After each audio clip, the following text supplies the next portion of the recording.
Before we begin, please imagine the bell notification is on and you're subscribed to Huna Stories. From the outside, it looked like a normal birthday gathering. Cake on the counter, coffee gone cold, the television murmuring in the background.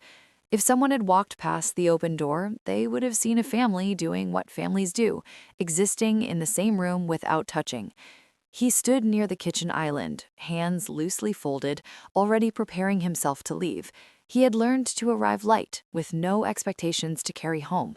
His mother handed him the card without ceremony, not with a smile, not with a pause, just a quick extension of her arm, as if passing an unpaid bill across the table.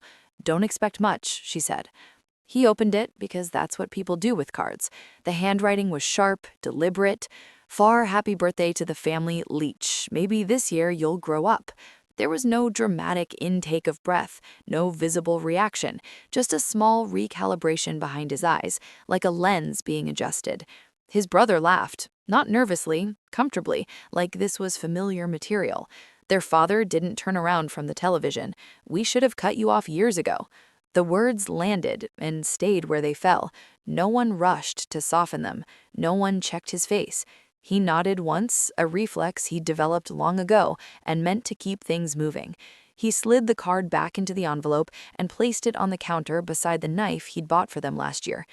What no one in the room acknowledged, what had never been acknowledged, was that the electricity powering the television was billed to an account he paid, that the phone buzzing in his mother's pocket ran on a family plan he'd kept active until things stabilized, that the mortgage payments his father liked to complain about missing were rarely missed anymore. He had started helping when he was 22. At first, it was temporary, a rough patch, a favor that felt even noble. He didn't announce it, he didn't track it emotionally, he treated it like maintenance. Over time, maintenance became expectation. Expectation became entitlement, and entitlement, he was slowly learning, breeds contempt. He stayed another 10 minutes, long enough not to make a statement. Then he said he had somewhere to be. No one asked where. In the car, he didn't feel angry. Anger required energy. What he felt was clarity, the kind that arrives late and refuses to dramatize itself. That night, he sat alone at his desk. The room was quiet in a way that felt earned. He opened his laptop, logged into his bank, and began reviewing accounts the way someone else might review inventory.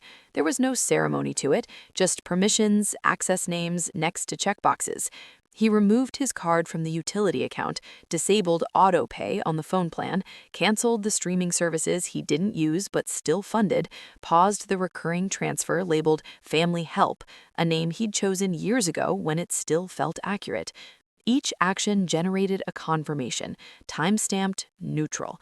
The authority in the moment wasn't his resolve, it was the system's indifference. His phone lit up while he worked. Missed call, then another. He placed it face down and continued. When he finished, he opened the family group chat. He read the last few messages, complaints, memes, a reminder about trash day. He typed a single paragraph. "I won't be providing financial support anymore. I've removed myself from all shared accounts. Please make other arrangements." No explanation, no accusation, no farewell. He sent it. The reaction was immediate but indirect.